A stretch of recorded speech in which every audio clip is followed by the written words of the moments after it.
Hey, what is up, everybody? Thanks for joining us on the Daily Drive today. I'm Mike Breaux, and honored that you would spend a few minutes with us. We are simply trying to draw closer to God through what we do here together, and it doesn't matter if you're just starting this pursuit of knowing God or you've been doing it a long time. We're all on this journey together, and I just think that's a very cool thing. Recently, we've been looking at 5 easy ways to wreck your life. There's this journal that's tucked in the Old Testament section of the Bible, written by a wealthy, powerful king named Solomon.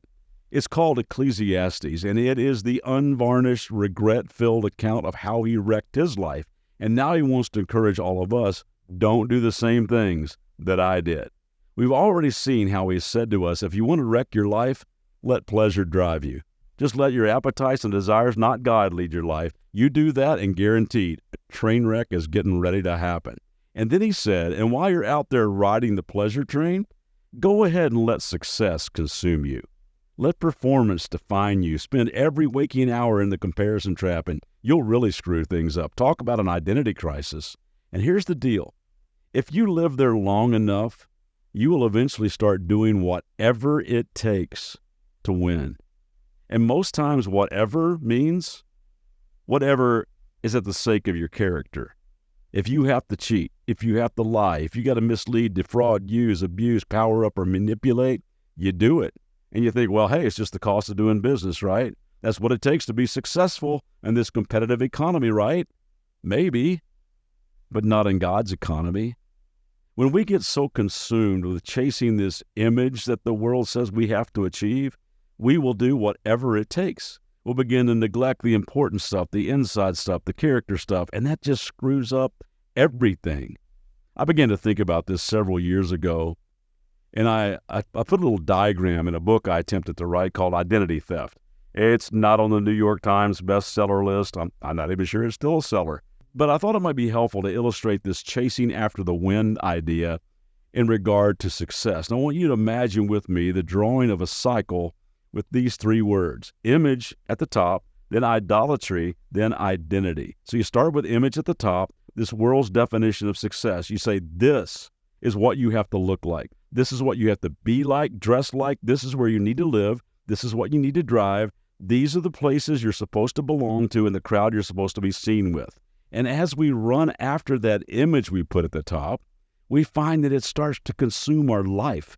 And all of our energies, our time, our affection, our attention, our resources, our dedication, all of our thoughts are set on that image. And what God may want for our life really isn't given a second thought. Because honestly, all of our worship and devotion and affection is spent bowing down to the image. The Bible has a word for that. Let's move counterclockwise on the cycle to the word idolatry. That's the worship of anything other than God. We become a worshiper of the image. We chase after it at all cost. We are saying more than anything else, that's what I want in life. And when all of our focus, our worship, our devotion goes there, it leads to a real identity crisis. Let's keep moving clockwise on the cycle, because now our identity is all wrapped up in what we have, what we wear, what we look like, who we hang with, what we do, how much we make, how well we perform. And our thinking gets all distorted. We can't see ourselves as God sees us because, honestly, He's like way down the list of things we worship, really like number 25 on the list of things we're chasing after. And as a result, we can become these envious, competitive, self-absorbed, stressed out, insecure, approval-seeking people. And when it all comes crashing down, and I'm telling you, it always does, you have no idea who you really are because you never really got to know who God is. If anything, He's just the guy you expect to help you achieve the image that you're bowing down to. Does that cycle make sense to you? Ever lived there before? That's what happened to Solomon. That's what happens to so many of us. We chase after some kind of image, and it throws us into idolatry, which ends up stealing our identity and pulls us far away from the deep satisfaction that only God can give. It's a terrible cycle to get caught up in. It's this picture of Habel, the chasing of the wind. Here's the way it ought to work. Think with me again. 3 words, identity now at the top. Start at the top with identity. Get to know who God is. Chase after Him. Get to know His true character, not some distorted view, but what His Word says about Him. And as you do, You'll also get to know who you are in His eyes, and you will reclaim your true identity. Because when we embrace our true identity as a much-loved child of God, and let's move clockwise down this cycle, it leads to intimacy.